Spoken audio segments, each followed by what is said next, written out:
होइन, एउटा हजुरको मैले अस्ति देखाएको थिएँ, एउटा स्याल्डियन न्युमरोलोजी भन्ने हुन्छ, एउटा स्याल्डियन न्युमरोलोजी हुन्छ। योमा चाहिँ 1 to 8 नम्बर छ, त्यसमा चाहिँ ए भनेको 1, बी भनेको 2 एउटा फर्मेट छ। अनि एउटा पाइथागोरस भन्ने छ हजुरको, पाइथागोरियनले गरेको। पाइथागोरियनमा चाहिँ 1 देखि 9 नम्बर छ। अनि यसमा पनि यो डिफ्रेन्ट हो, ऊ त्यो डिफ्रेन्ट, यो डिफ्रेन्ट। ए भनेको 1, बी भनेको पनि त्यस्तै छ।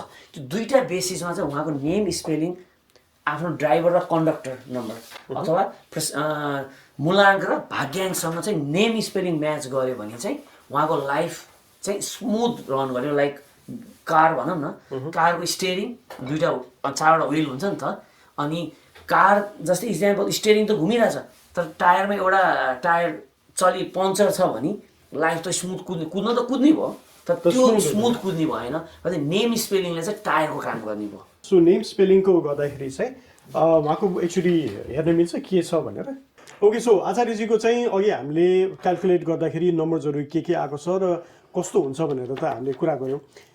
अर्को चाहिँ के पनि थियो भनेदेखि नामको स्पेलिङबाट, सिन्स उहाँले चाहिँ आफ्नो नाम अनोनिमस राख्न चाहनुभएको कारणले गर्दाखेरि यहाँ अहिले चाहिँ हामी भन्दैनौँ उहाँको नाम, लास्ट नेम चाहिँ आचार्य हो, तर सागरले उहाँले पाइसक्नु भएको छ पुरा नाम। सो पुरा नाम क्यालकुलेट गर्दा के आयो? आचार्यजीको चाहिँ फुल नेम क्यालकुलेट गर्दा चाहिँ एज पर स्याल्डियन न्युमरोलोजी 25 आयो टोटल। त्यसलाई एड गर्दा 7। ओके, अघि नै उहाँको चार्टमा हामीले के हेर्यौँ, 7 मिसिङ थियो ओके उहाँकोमा।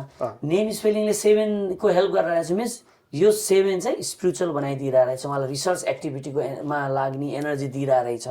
तर उहाँको ड्राइभर मिन्स राजा ड्राइभर मूलाङ्क 9 एन्ड देन भाग्याङ्क डेस्टिनी नम्बर 6 हुँदाखेरि यो दुईटासँग चाहिँ पर्फेक्ट म्याचिङ नेम स्पेलिङको नम्बर आयो भने चाहिँ उहाँ कुन फिल्डमा लाग्ने, त्यसमा चाहिँ पावरफुल एनर्जी दिनु। 7ले चाहिँ स्पिरिचुअलिटीमा रिसर्च सेक्टरमा दिने भएर अब यो उहाँलाई काम लाग्छ कि लाग्दैन।